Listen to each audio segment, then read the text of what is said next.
ఈ యొక్క చెరువులను శ్రీమంతులుగా గొప్ప వ్యక్తులుగా ఉన్న వాళ్ళు వాటి పక్కనే ఫామ్ హౌజుల పేరు నిర్మించుకొని వాళ్ళ డ్రైనేజ్ కాలువలు తీసుకెళ్ళి గండిపేటలో కలిపినారు. నేను ఇక్కడ వేదిక మీద ఉన్న పెద్దలతో పాటు ఇక్కడ వచ్చిన భక్తులను నేను ఒకటే మాట అడగదలుచుకున్నా.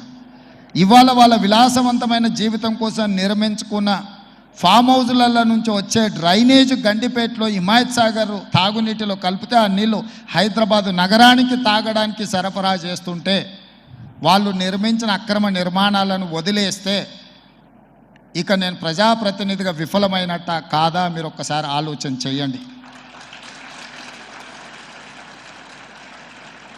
అందుకే ఒత్తిడి వచ్చినా మిత్రులకు ఫామ్ హౌజులు ఉన్నా ఏవి వదలకుండా హైడ్రా అనే ఒక సంస్థను ఏర్పాటు చేసి తెలియకుంటేనే ప్రజాప్రతినిధులం కొన్ని మన దినచర్యల్లో భాగంగా కొన్ని తప్పిదాలు చేస్తుంటాం. తప్పులు తెలవకుంటేనే కొన్ని తప్పులు జరిగిపోతుంటాయి.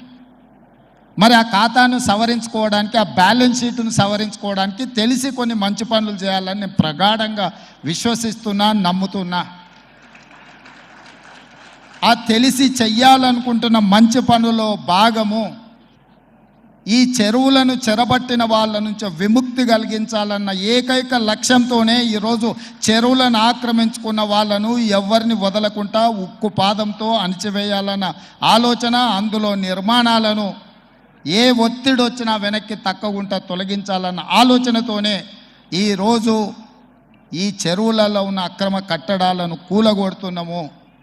దీనికి స్ఫూర్తి భగవద్గీత అనే కురుక్షేత్ర యుద్ధ సందర్భంలో అర్జునుడు ఆయుధాలను కింద పడేసి రాజ్యం కోసం భీష్మ పితామహుడు, అదేవిధంగా కర్ణుడు, దుర్యోధనుడు, దుశ్శాసనుడు, నా సహోదరులందరూ ఆ పక్కన నించుంటే రాజ్యం కోసం వాళ్ళందరినీ సంహరించడం, వాళ్ళని సంహరించి రాజ్యాన్ని సాధించుకోవడం ద్వారా ఏమి ఉంటుంది, ఏం మనశ్శాంతి వస్తుంది అని చెప్పి అర్జునుడు యుద్ధతంత్రం నుంచి తప్పుకుంటా అన్నప్పుడు శ్రీకృష్ణ భగవానుడు బోధించిందే భగవద్గీత. చంపేదెవరు, చంపించేదెవరు, లోక కళ్యాణం కోసం నీ బాధ్యతను నెరవేర్చాల్సిందే. ధర్మం బ్రతకాలి, అధర్మం ఓడాలి అంటే నువ్వు యుద్ధం చెయ్యాల్సిందే అనే యుద్ధ నీతిని ఆ రోజు అర్జునుడికి బోధించింది శ్రీకృష్ణ భగవానుడు. ఇవాళ ఆ శ్రీకృష్ణ భగవానుడి బోధనానుసారమే ఈరోజు ఈ చెరువులను కాపాడే కార్యక్రమాన్ని నేను తీసుకుంటున్నా. నాకు తెలుసు ఈ చెరువులలో నిర్మాణమైన విలాసవంతమైన ఫామ్ హౌజులు ప్రభుత్వాన్ని ప్రభావితం చేయగలిగిన స్థానాలలో ఉన్న చాలామంది వ్యక్తులు ఉన్నారు. ప్రత్యక్షంగా ప్రభుత్వంలో భాగస్వాములు అయి ఉండొచ్చు, లేకపోతే సమాజం మీద బాగా ప్రభావితం చేయగలిగిన వ్యక్తులు ఉండొచ్చు. కానీ వాటన్నిటినీ నేను పట్టించుకోదలుచుకోలే. ఇది భవిష్యత్ తరాలకు, ఇది రాజకీయాలకు సంబంధం లేదు. నేను స్పష్టంగా చెప్పదలుచుకున్నా. రాజకీయాల కోసమో లేకపోతే రాజకీయ నాయకులను కొంతమందిని దృష్టిలో పెట్టుకొని చేపడుతున్న కార్యక్రమం కాదు ఇది. భవిష్యత్ తరాలకు, మన పిల్లలకు, వాళ్ళ పిల్లలకు వారసత్వంగా మనం అందించే సంపద ఈ సరస్సులు, ఈ నదులు, లేకపోతే ఈ రోజున్న ఈ చెరువులు. ఈ ప్రకృతి సంపదను మనం విధ్వంసం చేస్తే ప్రకృతి మన మీద కక్ష కడుతుంది. ప్రకృతి మన మీద ప్రకోపిస్తే మనం చెన్నైలో చూసినాం, అదేవిధంగా ఉత్తరాఖండ్లో చూసినాం, నిన్నగాక మొన్న వాయనాడు, మనం కేరళలో చూసినాం. ఈరోజు ఇలాంటివన్నిటిని దృష్టిలో పెట్టుకున్నప్పుడు ఈ హైదరాబాదు నగరాన్ని రక్షించుకోవాల్సిన బాధ్యత మన అందరి మీద ఉన్నది. ఇది ఒక సుందరమైన నగరం. ఈ నగరానికి ఈ చెరువులే ఒక అందం. ఈ చెరువులను కాపాడే బాధ్యత ఈ ప్రభుత్వం తీసుకుంటుంది. ఎవరు ఏమనుకున్నా, ఎవరు ఏ ఒత్తిడి తెచ్చినా వాటన్నిటిని పక్కన పెట్టి చెరువులను ఆక్రమించుకున్న వాళ్ళ భరతం పడుతుంది ఈ ప్రభుత్వం అని చెప్పి నేను ఈ సందర్భంగా తెలియదలుచుకున్నా. హైడ్రామా నేను ఒకటే చెప్తా ఉన్నా.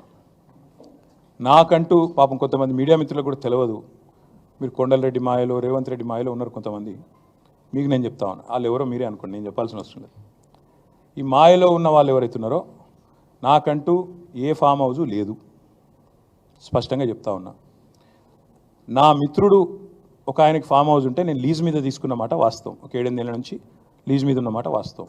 ఒకవేళ అది ఎఫ్టీఎల్లోనో బఫర్లోనో ఉంటే నా మిత్రుడికి నేను చెప్తా, దగ్గర ఉండి అవసరం అయితే నేను కూడా పోయి, ఎందుకంటే నేను లీజ్ మీద ఉన్నా కాబట్టి అక్కడే ఉండి నేను దగ్గరుండి కూలగొట్టించి వస్తా. ఒకవేళ అందులో ఏమైనా తప్పు ఉంటే ఎఫ్టీఏలో బఫర్లో ఉంటే నేనే దగ్గరుండి కూలగొట్టించి వస్తా. కానీ నేను కాంగ్రెస్ ప్రభుత్వాన్ని ఒక మాట అడుగుతా ఉన్నా, సరే ఇలా ఏమైనా తప్పు ఉంటే కూలగొట్టిరు, నో ప్రాబ్లం, కూలగొట్టండి, దానిలో నష్టమేం లేదు, వెల్కమ్, మంచి జరుగుతున్నప్పుడు అందరం ఆహ్వానించాల్సింది. కానీ నేరుగా అక్కడి నుంచి బయలుదేరి నాతో పాటు రండి మంత్రులు, పెద్ద పెద్ద కాంగ్రెస్ లీడర్లు, ఎఫ్టీఎల్లలో బఫర్లలో కట్టిన రాజభవనాలు నేను కూడా తీసుకొని మీ అందరం కలిసిపోదాం, నాతో పాటు మీరు కూడా రండి మీడియా, నేను దగ్గర నుండి తీసుకొని పోతా. నిన్న మొన్నటి నుంచి నేను కూడా చూస్తూ ఉన్నా సోషల్ మీడియాలో ఎట్లా బ్రహ్మాండంగా జూమ్లు పెట్టి మరీ తీసినారు. గూగుల్ ఎర్త్తో అది గూగుల్ మ్యాప్స్ ఏందో కానీ చాలా చక్కగా పెద్ద పెద్ద కాంగ్రెస్ నాయకులు పేర్లు చెప్పమంటారా? రెవెన్యూ మంత్రి గారు పొంగులేటి శ్రీనివాసరెడ్డి గారు, తర్వాత కేవీపీ రామచంద్రరావు గారు, ఆ తర్వాత పట్నం మహేందర్ రెడ్డి గారు ఎఫ్టీఎల్లో, తర్వాత ఇంకెవరున్నారబ్బా, సుఖేందర్ రెడ్డి గారు కౌన్సిల్ చైర్మన్ గారు, తర్వాత మన ఉన్నారు మధు యాష్కి గారు, ఇంకా చాలామంది ఉన్నారు. ఇంకొకటి కూడా ఉంది, రేవంత్ రెడ్డి గారిది కూడా ఏడుందో నేను చూపెడతా మీకు. మీరు వస్తా అంటే రేవంత్ రెడ్డి వ్యవహారం కూడా చూపెడతా, ఎక్కడుందో మీకు శాటిలైట్ మ్యాప్లు పంపుతా, చూసుకోండి. నేనేమంటున్నా అంటే ఐ వెల్కమ్. ఎక్కడ నా పేరు మీద ఏదో మీడియాలో ఏదో వేసేసి ఏదో జరిగిపోయింది ఏమో అయిపోతుంది, ఆడేమైనా తప్పుంటే కొట్టండి, నేను ఎందుకు వద్దంట, వెల్కమ్. నా పేరు మీద ఏ ప్రాపర్టీ లేదు, లీజ్ మీద నేను ఉన్నాను. మా ఫ్రెండ్ నన్ను తిట్టుకుంటాడు కావచ్చు ఈ మాట చెప్పినందుకు, ఇంతెందుకు మాట్లాడినారో నాయన నువ్వు అని, జీవితాంతం తిడతాడు కావచ్చు, పర్వాలేదు. నేను తప్పు జరిగితే దాన్ని కూల్చడంలో నేను దగ్గరుండి సహకరిస్తా. ఆడికెళ్ళి అట్లే కలిసిపోదాం, అదే హైడ్రానో అమీబానో ఏదో ఉంది కదా దాన్ని తీసుకొని ఆడికెళ్ళి పోదాం. పోయి సీదా మనం పొంగులేటి శ్రీనివాసరెడ్డి గారితో మొదలు పెడదాం, ఎందుకంటే మంత్రి గారు కదా, వాళ్ళ తమ్ముడు కూడా అక్కడే ఉన్నాడు ఎఫ్టీఎల్లో, కూలగొడదాం. చలో ఒకటే రోజు మనందరం ప్రజలకు పారదర్శకంగా ముందుండి నిలబడదాం, మీరు మేము. నాకు ఎలాంటి ఇబ్బంది లేదు, ఎలాంటి అభ్యంతరం లేదు. They want to take some action, let them take.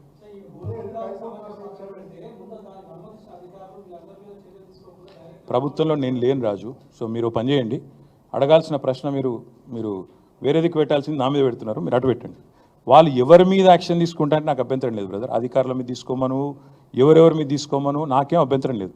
నేను అనేదల్లా ఒకటే, తప్పు నేను చేస్తే కూడా చర్య తీసుకోండి, తప్పు కాంగ్రెస్ వాళ్ళు చేస్తే కూడా అక్కడికి వెళ్ళి సీదా కాంగ్రెస్ వాళ్ళకి అడిగి పోదాం. ఆడ మొత్తం ఆ చెరువు చుట్టూ ఎఫ్టీఎల్ బఫర్లు ఏమేమవుతున్నాయో మొత్తం కూలగొడదాం, వెల్కమ్. ఓకే, ఇక ఈ సోది ఎందుకు కానీ బ్రదర్, ఇగో మీ పేరు బ్రదర్, ఏ ఛానల్? Very nice. అయితే V6 వివేక్ గారిది కూడా చక్కటి గెస్ట్ హౌస్ ఫామ్ హౌస్ నీళ్ళల్లోనే ఉంది. నేను V6 వివేక్ గారిని కూడా కొడతా ఉన్నా, V6 సంస్థను కూడా కొడతా ఉన్నా. దయచేసి మీ V6 వాళ్ళు వెళ్ళి 2 కెమెరాలు చక్కగా పెట్టి V6 వివేక్ గారు ఎట్లా కట్టారో అందులో అది కూడా తీయండి. దయచేసి ఎందుకంటే కూలగొట్టేటట్టు మరి మీరు దగ్గరుండి పెద్ద మనిషి కదా, ఎమ్మెల్యే గారు కదా, తప్పకుండా చేయాలి. నేను అనేదల్లా ఒకటే, ఖచ్చితంగా.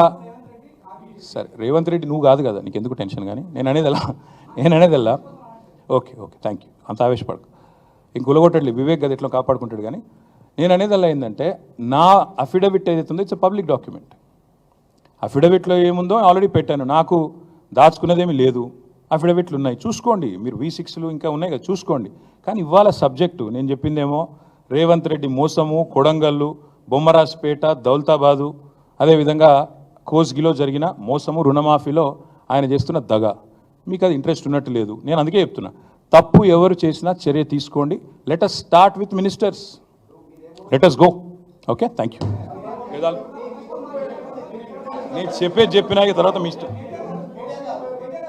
రేపు నేను చేవెళ్ళలో తొందరపడతాను, కవర్ చేసుకో, తొందరపడకు. చేవెళ్ళలో రేపు నేను పార్టిసిపేట్ చేస్తూ ఉన్నా. అదేవిధంగా సబితా ఇంద్రారెడ్డి గారు, నేను, స్వామి గౌడ్ గారు, మేమందరం కూడా రేపు చేవెళ్ళలో పార్టిసిపేట్ చేస్తూ ఉన్నాం. మా నాయకులు, మా ఎమ్మెల్యేస్ కానీ, ఎమ్మెల్సీస్ కానీ, ఎంపీస్ కానీ, అదేవిధంగా మిగతా మిత్రులు కానీ అందరూ కూడా రాష్ట్ర వ్యాప్తంగా తమ నియోజకవర్గాల్లో కొన్ని చోట్ల, ఉదాహరణకు సురేష్ రెడ్డి గారు రేపు బోధనలో పాల్గొనబోతూ ఉన్నారు. అదేవిధంగా బాజిరెడ్డి గోవర్ధన్ గారు బాన్స్వాడలో పాల్గొనబోతూ ఉన్నారు. వర్ధన్నపేటలో నేను అక్కడ కొంతమంది ఎమ్మెల్సీలను డెప్యూట్ చేశాం. ఇట్లా పార్టీ గతంలో ఇన్ఛార్జీలుగా ఉండి కొంతమంది పార్టీ మారిన వాళ్ళు ఎక్కడైనా ఉంటే, లేదా ఎమ్మెల్యేలు ఎవరైతే కొంతమంది ఈ మధ్యన కాంగ్రెస్లో చేరారో వాళ్ళ ప్రాంతాలలో ఇతర నాయకులను డెప్యూట్ చేశాము. ఆ లిస్ట్ అంతా కూడా మీకు కావాలంటే విడుదల చేస్తాము. మీరు వేస్తే సంతోషిస్తాం.